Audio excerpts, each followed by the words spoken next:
Stephen in Australia. Hey, Stephen, what's up? Hey, how's it going? Going good, man. How's it going? Yeah, great. Cool. Thanks.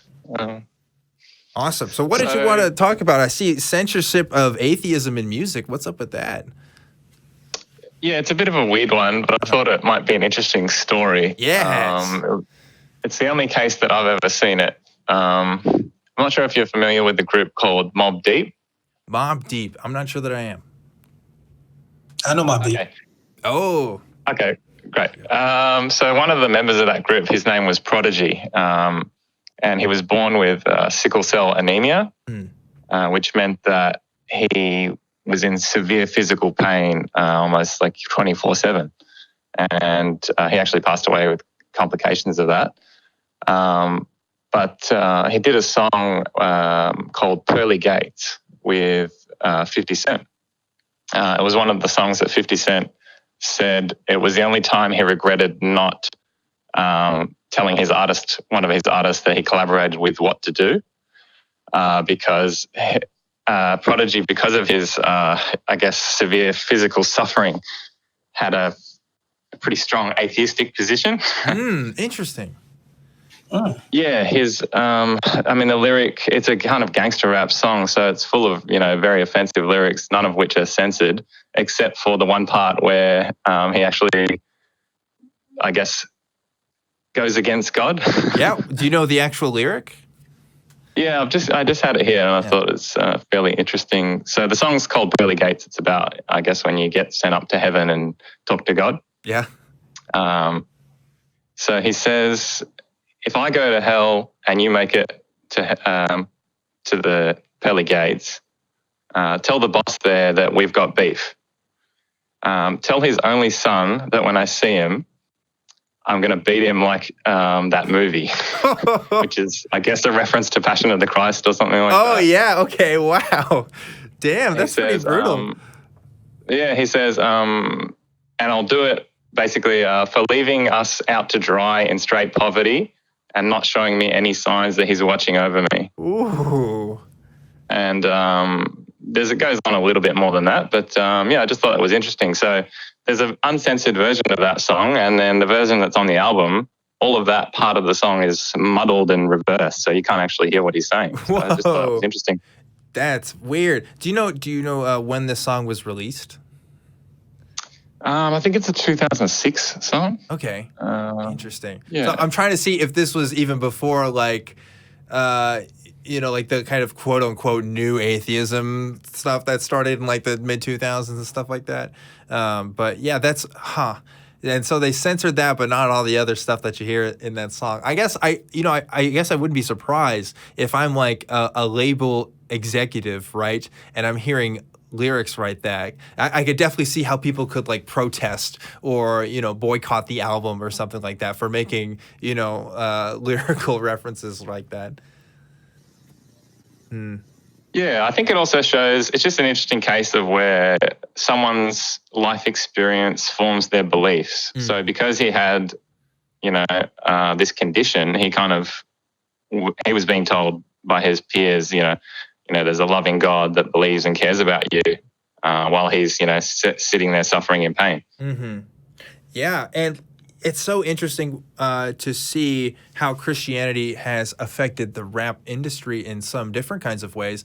Childish Gambino is one of the only atheist mainstream rappers that I know of, and I don't know that he even really talks about it too much in any of his materials, whereas I'm thinking of people like Chance the Rapper, who recently had this whole album that was like filled with like, there's like a gospel song at one point, and it has all these kinds of Christian imageries and stuff, talking about kind of his experiences with his religion and stuff. And there's other rappers who have kind of had religious phases in there as well. Some of them to like weird extremes like Kanye West, right? But it's interesting because you don't see that in other mainstream music genres as much, unless I'm, obviously I don't listen to too much country music. I know they have their occasional God references in there and stuff, but like it doesn't seem to be in the same way that like rap music in particular can talk about religion. Yeah, for sure. What's up, Reggie? I wanted to. Yeah. So some members of Wu-Tang are supposed to be atheists. Yeah, that's true. Yeah, I've heard that before. Yeah. So And they're a pretty big label. I mean, Tupac seemed to be a Christian because he had that one music video of him going to heaven and stuff. Like Biggie had a song about him going to hell. Like there's a lot of these kind of religious references in mainstream rap songs when you really pick them apart. But which is also kind of weird because like the typical rap kind of lifestyle, I guess, is like not really Christian at all. It's kind of like the opposite of what you would consider as like traditional Christian values anyway. Yeah. Well, it's all about what sells, and some people have lines that they draw in the sand, even while they're producing music that is edgy. Yeah. But once it becomes normal, it's like, what's the new edge? And maybe back in 2006, atheism was that frontier. Yeah. Yeah, especially on like mainstream music like that, right? Of course, like I think that there are some artists out there too, and I know there's some rap artists too that do talk about atheism and stuff. And I think if that's your thing and that's what you want to do, I think that's really cool. But to me, it's kind of like, well, the reason why I was supposed to listen to Christian music was because it was Christian, and it wasn't because the music was good. Like, what is that phrase I've heard of how like I don't know. It was basically saying like like rock music by itself is fine, but when it becomes Christian rock for some reason, like it's not something I want to listen to as much, especially now as someone who doesn't believe. But music and religion have always been intertwined in certain ways, and it's interesting to think about how that's kind of changed over the years as far as the way that that's sold now. Now you have like Christian music concerts, you have Christian movies, you've got Christian media as kind of like a separate entity. Whereas as atheists, I mean, we don't really, I don't think we really need stuff like that, but like we don't have our own kind of venue for that. Of course, we got like, there's tons of atheist books, right? I mean, there's tons of Christian books too, but like as far as the arts and stuff, it's not as explored as it has been traditionally with, other kinds of Western religions, right? Yeah, I agree. I think that might in the future have someone that's leading the way. I know that supposedly Tyler, the Creator, is supposed to be atheist. Yes, that's true. He is atheist, I think. Yeah. And so they exist. It's just it has them in their shtick with their genre. But I think that's to have that happen. Yeah, maybe there's more atheist rappers than I'm giving credit for, and I'm just not thinking of them. But it's interesting. I don't know because like when I think of when I used to work at Christian camps and like work just be in the Christian environment, like I knew all these kinds of Christian raps and stuff like that, and like knew about the Christian music scene and was kind of into that, and it was always prescribed as like this alternative to the mainstream, right? Like the mainstream is kind of flawed in some way and secular, right? It's secular music. And so instead you had to go listen to this good, wholesome Christian music. But even Christian artists, and so I'm so sorry, Stephen, because like we're totally going on a tangent here. But this is really interesting to me, like the Liturgist Music Project and those guys who were part of who made those kinds of music were criticized for for being a little more exploratory with their theology, let's say, and like not being strictly like, I don't know, evangelical in their talking points. And like even then they get pushback, even though they also identify as Christians. So it's kind of like there is a market that they are trying to sell to as well. There is an industry for Christian music and Christian events and Christian media, which is kind of weird. There definitely is. I was introduced to that genre via God's Not Dead theme song, which I like, by the whatever boys, the Good News Boys, whatever. Yeah. So I just like good music. I can tolerate it if it's religious in nature. Yeah. So whatever. Yeah, I know all the words to that song too, and like all kinds of Christian music and stuff. I think I've told this story, but I did record for a Christian album one time that never released. That I played violin for. That might be for another day though. But anyway, Stephen, this was really interesting. I'm glad you brought this to my attention, and now I got to look up those lyrics after this show. Yeah, I got to look it up. Yeah, for sure. Stephen, you still there? Yeah. Cool. Yeah, just saying thanks again, and would love to hear from you again. Thanks for bringing this up. No worries. Have a great day. Yeah, you too. Oh, man.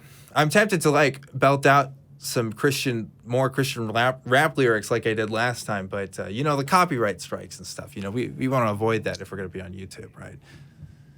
Right. Mm-hmm. Yeah. What's, in Haiti... in like the voodoo scene, is music kind of a part of that, would you say? Like, is it, any part of the ritual or anything like that? Yeah, I mean, that's a big part. It's part of the music type is called the Racine music. And the Racine just means roots. So it's just pure African drums and transmitting messages through that genre of music. It's the equivalent of gospel, but for the crowd. So it's a big part of the culture because just like voodoo is just a small part of the total culture of those who have been successful in keeping their African ancestry going while under the colonialism that we experience with the French and Spanish and America too. Yeah, I guess you'd be hard pressed to find a religion that doesn't incorporate music in some way. Now, of course, there are religions that restrict music, and I'm sure there are some cults who are like no music at all somewhere, right? Yeah. There's got to be maybe some more mainstream religions out there too. But it seems to me that music it's a part of being human. It seems to be, people seem to take it seriously on some level, what some would describe as a spiritual level, because of just the feelings that it can, create in people. So, and some would say that it's, I mean, there's a reason why, and I can tell you this as someone who worked at Christian camps who helped set up some of those experiences, why music is incorporated at key parts of the narrative when it comes to Christian worship. Let's call them what they are. They're rituals, right? Like there's supposed to be these kinds of come to Jesus moments in these kinds of religious environments that churches do. And I'm not saying all churches do, certainly not all, but definitely a lot of churches do, to kind of set up like this, you need Jesus in your life. You need this kind of spiritual guidance. This is the Holy Spirit kind of talking to you. And you're kind of being influenced by the lights in the room being dim, the people around you starting to cry, the person on stage giving some sort of theatric or telling some story or even guilt tripping you if it comes to that extreme. And the music is playing in the background. Like these experiences are kind of set up to change you in some way or to influence your behavior in some way, which again, that's another consequence of coming to beliefs that aren't true. You're being fed, things that just aren't true, and emotional manipulation can happen in that, right? Definitely true. I know I used to go to church. That was a big part of it, to lather you up, get your heart pumping, guilt trip you into coming up to the front and giving life to Jesus. So yeah, I agree with you. It's a big part, and those who use it, they use it well. Yeah.